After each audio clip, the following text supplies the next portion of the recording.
Hi friends, welcome to Divya's YouTube channel. Bhargavi LLB ಇವತ್ತಿನ ಸಂಚಿಕೆಯಲ್ಲಿ ಏನಾಯಿತು ನೋಡೋಣ ಬನ್ನಿ. ಅದಕ್ಕೂ ಮುಂಚೆ ಯಾರೆಲ್ಲ ಇನ್ನೂ ನನ್ನ ಚಾನಲ್ನ ಸಬ್ಸ್ಕ್ರೈಬ್ ಮಾಡಿಲ್ಲ, ದಯವಿಟ್ಟು ಸಬ್ಸ್ಕ್ರೈಬ್ ಮಾಡ್ಕೊಳ್ಳಿ. ಒಂದ್ ಹೆಣ್ಣಿನ ಪ್ರಾಣನೇ ಹೋಯ್ತಲೆ. ನೀನು ಹೆಣ್ಣು ಕುಲಕ್ಕೆ ಅವಮಾನ. ಇವಳಿಂದ ಒಂದು ಹುಡುಗಿ ಜೀವನೇ ಹೋಗಿದೆ. ಎಲ್ಲದಕ್ಕೆ ಇವಳೇ ಕಾರಣ. ಇವಳು ಸಮಾಜಕ್ಕೆ ಕಳಂಕ. ಭಾರ್ಗವಿ, ಇವತ್ತು ನಡೆದಿರೋ ಘಟನೆ ಬಗ್ಗೆ ನೀವು ದುಃಖ ಪಡಬೇಡಿ. ಆ ಸಂಘದವರು ಮೀಡಿಯಾದಲ್ಲಿ ತೋರಿಸೋ ಯಾವ್ದು ಸುಳ್ಳು ಸುದ್ದಿ ನೋಡ್ಕೊಂಡ್ ಬಂದಿರ್ತಾರಷ್ಟೇ. ಅದಕ್ಕೆಲ್ಲ ತಲೆ ಕೆಡ್ಸ್ಕೊಳಕ್ಕಾಗತ್ತ? ಇವತ್ ಯಾರೆಲ್ಲ ಬಂದ್ ನಿಮ್ಗೆ ಅವಮಾನ ಮಾಡಿದ್ರು, ಮುಂದೊಂದಿನ ಅವ್ರೆಲ್ರಿಗೂ ನೀವು ಒಬ್ಬ ನಿಷ್ಠಾವಂತ ಲಾಯರ್ ಅನ್ನೋದನ್ನ ಅರ್ಥ ಮಾಡಿಸ್ತೀರ. ಆ ನಂಬಿಕೆ ನನಗಿದೆ ಭಾರ್ಗವಿ. ಬಿಟ್ಟಾಯ್ತು ಅರ್ಜುನ್. ನೀವೇ ಮಾತನ್ನ ಹೇಳ್ತಿರೋದ? ಕುಟುಂಬದಲ್ಲಿ ಇವಾಗ ಪರಿಸ್ಥಿತಿ ಸರಿ ಇಲ್ಲ ಅಂತ ಕೆಲ್ಸ ಬಿಡಿ ಅಂದಿದ್ದು ನಾನೇ. ಅದಕ್ ಬೇಜಾರಾಗಿ ಈ ನಿರ್ಧಾರ ತಗೊಂತಿಲ್ಲ ಅಲ್ವಾ? ನೀವು ಒಪ್ಪಿನ ಹೇಗಂತಿದ್ದೀರಲ್ವಾ? ಮನೆ ಅಂತ ಯಾಕೆ ಹೇಳಿದ್ರಿ? ನಮ್ಮನೆ ಪರಿಸ್ಥಿತಿ ನಿಮ್ಗೆ ಗೊತ್ತು. ಅಂದ್ರೆ ಅದು ನೀವು ಮನೇಲಿಲ್ಲ ಅಲ್ವಾ, ಅದಕ್ಕೆ ಅವರು ಬೇಜಾರಾಗಿರ್ತಾರೆ ಅಂತ ಹಾಗಂದೆ ಅಷ್ಟೇ.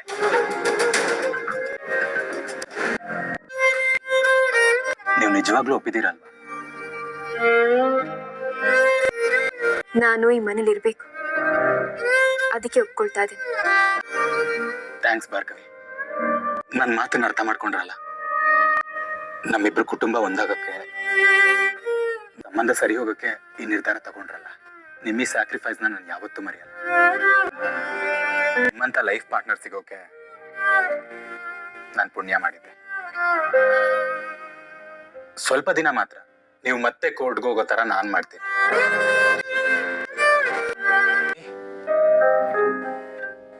ಅಲ್ಲ, ಇನ್ಮೇಲಾದ್ರೂ ನೀವು ಬೆಡ್ ಮೇಲೆ ಮಲ್ಕೋಬೋದಲ್ಲ.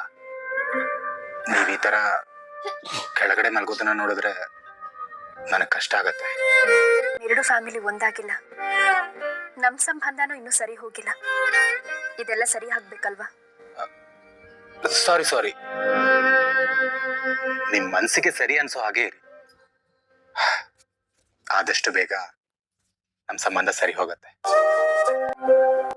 Good night. ಸತ್ಯ ಗೊತ್ತಾಗೋವರೆಗೂ ಅರ್ಜುನ್ ಸೇರಿಸಿ ಮನೇಲಿರೋರು ಯಾರನ್ನು ನಂಬಲ್ಲ. ಆದಷ್ಟು ಬೇಗ ನಿನ್ ಸಾವಿಗೆ ಯಾರ್ ಕಾರಣ ಅನ್ನೋದನ್ನ ನಾನ್ ತಿಳ್ಕೊಳ್ತೀನಿ ಸಂಧ್ಯಾ. ಅಪರಾಧಿ ಯಾರು ಅಂತ ನಾನ್ ಕಂಡು ಹಿಡಿತೀನಿ. ಇದೇನೇ ಮಾಡ್ತಿದ್ಯಾ ಭಾರ್ಗವಿ? ತಿಂಡಿ ಎಲ್ಲ ಮಾಡಿಟ್ಟೆ. ಇವಾಗ ಮಧ್ಯಾಹ್ನಕ್ಕೆ ತರಕಾರಿ ಎಲ್ಲ ಕಟ್ ಮಾಡಿಡ್ತಿರ್ತೀನಿ. ಭಾರ್ಗವಿ, ಇದು ನಿಜವಾಗ್ಲೂ ನೀನೇನಾ? ಅಯ್ಯೋ, ನಿನ್ ಮುಂದೆನೆ ಗುಂಡ್ಕಲ್ ತರ ನಿಂತಿದ್ದೀನಿ. ನಿಜವಾಗ್ಲೂ ನೀನೇನಾ ಅಂತ ಕೇಳಿದ್ರೆ ಏನ್ ಹೇಳಿ? ನಾನೇ. ಅಲ್ಲ, ಮನೆ ಕೆಲ್ಸ ಎಲ್ಲ ಮಾಡ್ತಾ ಇದೀಯಾ, ನನ್ ಜೊತೆನೂ ಇಷ್ಟ ಚೆನ್ನಾಗಿ ಮಾತಾಡ್ತಿದ್ಯಾ, ಅದಕ್ಕೆ ನೀನೇನಾ ಅಂತ ಕೇಳ್ದೆ. ಗೃಹಿಣಿ ಆಗಿರ್ತೀನಿ ಅಂತ ಒಪ್ಕೊಂಡ್ಮೇಲೆ ಹೀಗೆ ಇರ್ಬೇಕಲ್ವಾ? ಸರಿ, ಈ ಕ್ಯಾರೆಟ್ ಬೀನ್ಸ್ ಎಲ್ಲ ಹೆಚ್ಕೊಡು ಅಕ್ಕ. ನಾನು ಪಲ್ಯ ಮಾಡ್ಬೇಕು, ಅದಕ್ಕೆ. ನಾನಾ? ಹೂ ಅಕ್ಕ, ನೀನೇ. ಆಮೇಲೆ ಹೆಚ್ಕೊಡ್ತೀನಿ. ಅದಕ್ಕೂ ಮುಂಚೆ ಒಂದ್ ಕೆಲ್ಸ ಇದೆ, ಮಾಡ್ತೀಯಾ? ಎಲ್ರಿಗೂ ಕಾಫಿ, ಟೀ, ಶುಂಠಿ ಕಷಾಯ ಅಂತೆಲ್ಲ ಮಾಡೋದಿದೆ. ಅದೆಲ್ಲ ಕೆಲಸ ಆದ್ಮೇಲೆ ನಿನ್ ಕೆಲಸ ಏನಿದೆಯೋ ಹೇಳು, ಮಾಡ್ಕೊಡ್ತೀನಿ. ಸರಿನಾ? ಆ ಕೊಂಪೆಲಿದ್ದ ಹಾಗೆ ನಾರ್ಮಲ್ ಆಗಿ ಆರಾಮಾಗಿ ಮಾತಾಡ್ತಿದ್ದಾಳಲ್ಲ. ಇರ್ಲಿ, ಇರೋಷ್ಟು ದಿನ ಚೆನ್ನಾಗಿ ದುಡಿಲಿ. ಏನಿಲ್ಲ ಭಾರ್ಗವಿ, ನಾನ್ ನಿನಗೆ ಮನೆ ಕೆಲ್ಸ ಹೇಳಕ್ ಬಂದಿಲ್ಲ. ಒಂದು ಪರ್ಸನಲ್ ವರ್ಕ್ ಇತ್ತು, ಅದನ್ನ ಕೇಳಕ್ ಬಂದೆ. ಅದು ನನ್ ಪಕ್ಷದವ್ರ ಒಬ್ಬರಿಗೆ ಲೀಸ್ ಅಗ್ರಿಮೆಂಟ್ ಮಾಡ್ಕೊಡ್ಬೇಕಂತೆ. ಮಾವ ಈ ಸಣ್ಣ ಪುಟ್ಟ ಕೆಲ್ಸ ಎಲ್ಲ ಮಾಡ್ಕೊಡಲ್ಲ. ಸೊ ಹೇಗೂ ನೀನ್ ಖಾಲಿ ಕೂತಿದ್ಯಲ್ಲ, ನೀನ್ ಮಾಡ್ಕೊಡ್ತೀಯ ಕೇಳೋಣ ಅಂತ. ಇಲ್ಲ ಅಕ್ಕ, ನಾನ್ ಮಾಡಲ್ಲ. ಅಲ್ವೇ ಭಾರ್ಗವಿ, ಅಷ್ಟೆಲ್ಲ ಓದಿದ್ಯಾ, ಇಷ್ಟ ಸಣ್ಣ ಕೆಲ್ಸನೂ ಮಾಡಕ್ಕಾಗಲ್ವಾ ನಿನ್ಗೆ? ಅಕ್ಕ, ನಾನು ಲಾಯರ್ ಕೆಲ್ಸನ ಬಿಟ್ಟಿದ್ದೀನಿ ಅಂತ ಆದ್ಮೇಲೆ ಯಾವುದೇ ಚಿಕ್ಕ ಕೆಲ್ಸ ಆಗ್ಲಿ ದೊಡ್ಡ ಕೆಲ್ಸ ಆಗ್ಲಿ ಕಾನೂನಿಗೆ ಸಂಬಂಧಪಟ್ಟಿದ್ದು ನಾನೇನು ಮಾಡಲ್ಲ. ಅಂದ್ರೆ ಹೀಗೆ ಲಾಯರ್ ಕೆಲಸ ಬಿಟ್ಬಿಟ್ಟು ಮನೆ ಕೆಲಸ ಮಾಡ್ಕೊಂಡಿದ್ ಬಿಡ್ತೀಯಾ? ನಿನಗ್ ಬೇಕಾಗಿದ್ದು ಇದೆ ತಾನೆ? ಎಷ್ಟೊಂದು ಆಶ್ಚರ್ಯದಲ್ಲಿ ಕೇಳ್ತಿದ್ಯಲ್ಲ. ಅಯ್ಯೋ ಕವಿ, ನೀನನ್ನ ತಪ್ಪು ತಿಳ್ಕೊಂಡಿದ್ಯಾ ಕಣೆ. ನಾನು ಈ ಕೇಸ್ನ ಬಿಡು ಅಂತ ಹೇಳಿದ್ದು, ಲಾಯರ್ ಕೆಲಸ ಬಿಡು ಅಂತ ಹೇಳಿಲ್ಲ. ಆದ್ರೆ ಈ ಮನೆಯವರು ಈ ಮನೆ ಸೊಸೆ ಕೆಲ್ಸಕ್ಕೆ ಹೋಗ್ಬಾರ್ದು ಅಂತ ಅಷ್ಟು ಸ್ಪಷ್ಟವಾಗಿ ಹೇಳಿದಾರಲ್ಲ. ನೀನು ತಪ್ಪು ತಿಳ್ಕೊತಿದ್ಯಾ ಕಣೆ. ಈಗ್ಲೂ ಕಾಲ ಮಿಂಚಿಲ್ಲ. ಹೊರಗಡೆ ಹೋಗು, ಹೊರಗಡೆ ಕೇಸ್ಗಳನ್ನ ತಗೋ. ನಿನಗೆ ಹೇಗ್ ಬೇಕೋ ಹಾಗೆ ಸುಖವಾಗಿರ್ಬೋದು. ಕಷ್ಟನೋ ಸುಖನೋ ನಾನು ಅರ್ಜುನ್ ಜೊತೆ ಇರೋದೇ ಸರಿ. ಅವನ್ಗೆ ಒಬ್ಬ ಒಳ್ಳೆ ಹೆಂಡತಿಯಾಗಿರ್ತೀನಿ ಅಕ್ಕ. ನಾನು ಎಲ್ಗೂ ಹೋಗಲ್ಲ. ಬಿಟ್ಲು ಮನೆನೂ ಬಿಡ್ತಾಳೆ ಅಂತ ಸಮಾಧಾನ ಪಟ್ಕೊಂಡ್ರೆ ಇಲ್ಲೇ ಇರ್ತೀನಿ ಅಂತ ಧರಣಿ ಕೂರ್ತಿದ್ದಾಳಲ್ಲ. ಇಲ್ಲ, ಇವಳು ಈ ಮನೇಲಿ ಇರ್ಬಾರ್ದು. ಏನ್ ಮಾಡ್ಲಿ ಏನ್ ಮಾಡ್ಲಿ? ಯಾರೇನೇ ಅಂದ್ರು ನಾನು ಇದೇ ಮನೇಲಿ ಅರ್ಜುನ್ ಜೊತೆಲೇ ಇರ್ತೀನಿ. ಏನೇ ಕಷ್ಟ ಬಂದ್ರು ಹೊಂದ್ಕೊಂಡು ಹೋಗ್ತೀನಿ. ಅಲ್ವೇ ಭಾರ್ಗವಿ, ಅರ್ಜುನ್ ಎಂಥವನು ಅಂತ ನಿನ್ಗೆ ಇನ್ನೂ ಅರ್ಥ ಆಗಿಲ್ವಾ? ಕೊನೆಗೂ ನಿನ್ ಬಾಯಿಂದಾನೇ ನೀನು ಕೆಲ್ಸಕ್ ಹೋಗಲ್ಲ ಅಂತ ಹೇಳಿಸ್ಬಿಟ್ಟ. ಅವ್ನು ಅನ್ಕೊಂಡಿದ್ದನ್ನ ಸಾಧಿಸ್ಬಿಟ್ಟ ಭಾರ್ಗವಿ. ಏನ್ ಹೇಳ್ತಾ ಇದೀಯ ಅಕ್ಕ? ಇನ್ನೂ ಅರ್ಥ ಆಗಿಲ್ವೇನೆ? ಅವತ್ತು ಒಂದಷ್ಟು ಜನ ಬಂದು ನಿನ್ ಮುಖಕ್ ಮಸಿ ಬಳ್ದು ಅವಮಾನ ಮಾಡಿ ಹೋದ್ರಲ್ಲ, ಅದನ್ನ ಅರ್ಜುನ ಯಾಕೆ ಮಾಡ್ಸಿರ್ಬಾರ್ದು? ಅವನ ಡ್ಯಾಡ್ ಗೆಲ್ಬೇಕು ಅಂತ ನಿನಗೆ ಮೋಸ ಮಾಡಿ ಮದ್ವೆ ಆದ. ಇನ್ನು ನೀನು ಮನೇಲಿ ಇದ್ಕೊಂಡು ಕೇಸ್ನ ಮುಂದುವರಿಸ್ತೀನಿ ಅಂದ್ರೆ ಇರ್ತಾನ? ಅವನೇ ಜನರನ್ನ ಕರ್ಸಿ ಗ್ಯಾರಂಟಿ ನಿನ್ಗೆ ಅವಮಾನ ಮಾಡ್ಸಿರ್ತಾನೆ. ನನ್ ಗಂಡನ ಬಗ್ಗೆ ಕೆಟ್ಟದಾಗ ಮಾತಾಡ್ಬೇಡ. ನನ್ನ ಅರ್ಜುನ್ ಮಧ್ಯೆ 1000 ಇರ್ಬೋದು ಅಂತ ಯಾರೋ ಬೇರೆಯವ್ರು ಬಂದು ಮೂಗ್ ತೋರ್ಸೋದು ನನ್ಗಿಷ್ಟ ಆಗಲ್ಲ. ಆಯ್ತಮ್ಮ, ನಾನೇ ನಿಮ್ ಮಧ್ಯೆ ಬರೋದಿಲ್ಲ. ಆದ್ರೆ ಅವನ್ ಜೊತೆ ಸಂಸಾರ ನಡೆಸ್ತೀನಿ ಅಂತ ಹೋಗ್ತಿದ್ಯಾ, ಅವನ್ ಬಗ್ಗೆನಾದ್ರೂ ಒಂದ್ ಸ್ವಲ್ಪ ತಿಳ್ಕೊ ಅಂತ ಹೇಳಕ್ ಬಂದೆ. ಲಾಯರ್ ಬುದ್ಧಿ ನಿನ್ ಸಂಸಾರಕ್ಕಾದ್ರೂ ಸ್ವಲ್ಪನಾದ್ರೂ ಉಪಯೋಗಕ್ಕೆ ಬರ್ಲಿ. ವಿಷಯದಲ್ಲಿ ಅನುಮಾನ ಇರೋದು ಅರ್ಜುನ್ ಮೇಲಲ್ಲ, ನಿನ್ನ ಮೇಲೆ. ಈ ಮನೇಲಿರೋ ಎಲ್ಲರ ಬಗ್ಗೆನೂ ಒಂದಲ್ಲ ಒಂದ್ ರೀತಿ ಅನುಮಾನ ಇದ್ದೇ ಇದೆ. ಅದನ್ನ ನಾನೇ ಪರೀಕ್ಷೆ ಮಾಡ್ಕೊಳ್ತೀನಿ. ಸಂಧ್ಯಾಗೆ ನ್ಯಾಯ ಕೊಡ್ಸೋದಂದ್ರೆ ನನ್ ಮುಂದಿರೋ ಗುರಿ. ಸಂಧ್ಯಾ ಸಾವಿನ ಹಿಂದೆ ಯಾರ್ಯಾರಿದ್ದಾರೆ ಅಂತ ತಿಳ್ಕೊಳ್ಳೋವರೆಗೂ ನಾನು ಈ ಮನೆ ಕೆಲಸದವಳಾಗೆ ಇರ್ತೀನಿ.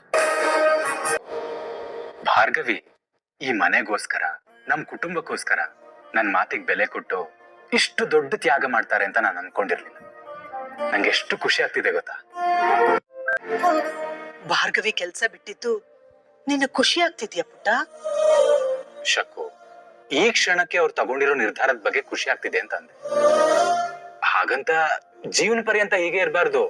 ಅಂದ್ರೆ ಮನೇಲಿ ಒಂದ್ಸಲ ವಾತಾವರಣ ತಿಳಿಯಾಗ್ಲಿ, ಭಾರ್ಗವಿ ಒಳ್ಳೆ ಮನ್ಸು, ಮನೆಯವ್ರಿಗೆಲ್ಲ ಅರ್ಥ ಆಗ್ಲಿ ಅನ್ನೋ ಒಂದೇ ಒಂದ್ ಕಾರಣಕ್ಕೆ ನಾನು ಹಾಗೆ ಹೇಳ್ದೆ.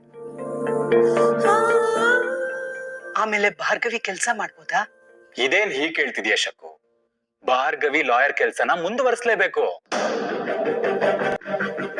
ನ್ಯಾಯಕ್ಕೋಸ್ಕರ ಹೋರಾಡೋದನ್ನ ನೋಡಿ ನಾನು ಎಷ್ಟು ಖುಷಿ ಪಟ್ಟಿದ್ದೆ ಗೊತ್ತಾ? ಸುಳ್ಳನ್ನ ಪ್ರಶ್ನೆ ಮಾಡೋ, ಸತ್ಯನ ಹುಡ್ಕೋ ಅವ್ರ ಛಲ, ಧೈರ್ಯ, ಅದೇ ನನಗಿಷ್ಟ ಆಗಿದೆ. ಅದ್ ಏನೇ ಕಷ್ಟ ಬಂದ್ರು ಅವ್ರ ಕೆಲ್ಸಕ್ ಸಪೋರ್ಟ್ ಮಾಡ್ಬೇಕು, ಅವ್ರ ಜೊತೆ ನಿಲ್ಬೇಕು ಅಂತ ಅನ್ಕೊಂಡಿದ್ದೆ. ಆದ್ರೆ ಏನ್ ಮಾಡೋರ್ ಶಕ್ಕು, ಬ್ಯಾಡ್ ಲಕ್. ನಾನೇ ಅವ್ರ ಹತ್ರ ಹೋಗಿ ಕೆಲ್ಸ ಬಿಡಿ ಅಂತ ಕೇಳೋ ಹಾಗಾಯ್ತು. ಇದೆಲ್ಲ ಸ್ವಲ್ಪ ದಿನ ಅಷ್ಟೇ ಶಕ್ಕು. ಆಮೇಲೆ ನಾನೇ ಮನೆಯವ್ರಿಗೊಪ್ಸಿ ಭಾರ್ಗವಿ ಮತ್ತೆ ಕೋರ್ಟ್ಗೆ ಹೋಗೋ ತರ ಮಾಡ್ತೀನಿ. ಭಾರ್ಗವಿ ಹುಟ್ಟಾನೆ ಲಾಯರ್, ಅವ್ರ ಲಾಯರ್ ಆಗಿದ್ರೇನೆ ಚಂದ. ನನಗೀಗ ಸಮಾಧಾನ ಆಯ್ತು ಕಣೋ ಅರ್ಜುನ್. ಎಲ್ಲಿ ನೀನು ನಿಮ್ಮ ಅಪ್ಪನ್ ತರ ಹೆಣ್ಣು ಜನ್ಮ ಎಲ್ಲ ಸಹಿಸ್ಕೊಂಡು ಮನೇಲಿ ಬಿದ್ದಿರ್ಬೇಕು ಅಂತ ಹೇಳ್ತೀಯ ಅಂತ ಹೆದರ್ ಬಿಟ್ಟಿದ್ದೆ. ಕಾನೂನಿನ ಕೆಲಸ ಭಾರ್ಗವಿಗೆ ಆಕ್ಸಿಜನ್ ಇದ್ದಾಗ. ಆ ಆಕ್ಸಿಜನ್ ತೆಗೆದಿಟ್ರೆ ಉಸಿರು ಕಟ್ಟಾಗಲ್ವಾ? ಆದಷ್ಟು ಬೇಗ ಭಾರ್ಗವಿ ಅವರು ಕೆಲ್ಸಕ್ಕೆ ಹೋಗ್ಲೇಬೇಕು. ಈಗೇನ್ ಮಾಡ್ಬೇಕು ಅಂತಿದೀಯಾ? ನಾವೆಲ್ಲರೂ ಹೇಳ್ದಾಗೆ ಭಾರ್ಗವಿ ಅವರು ಈ ಮನೆಯವ್ರಿಗೆ ಹೊಂದ್ಕೊಳ್ಳೋಕೆ ಪ್ರಯತ್ನ ಪಡ್ತಾ ಇದ್ದಾರೆ. ಅಂದ್ಮೇಲೆ ಮನೆಯವರು ಭಾರ್ಗವಿ ಅವ್ರನ್ನ ಒಪ್ಕೊಂಡು ಅವ್ರ ಮಾತನ್ನ ಅವ್ರು ಉಳಿಸ್ಕೋಬೇಕಲ್ವಾ? ಬೇರೆಯವ್ರ ವಿಷಯ ಬಿಡು ಪುಟ್ಟ.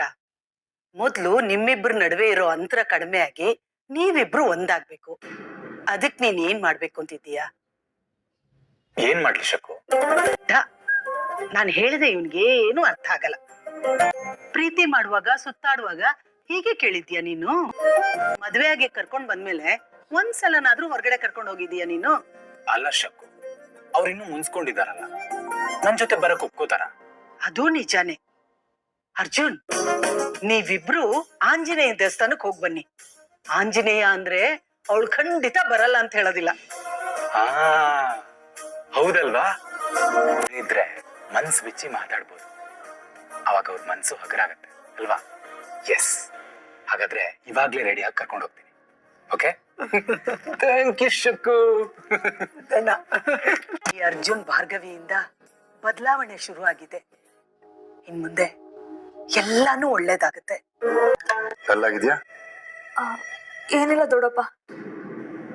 ಬಾ ಪ್ರಸಾದ್, ಮನೆ ಸೊಸೆ ಆಗೋಳು ನೀನು. ಹೀಗ್ ಭಯ ಪಟ್ರಾಗತ್ತ?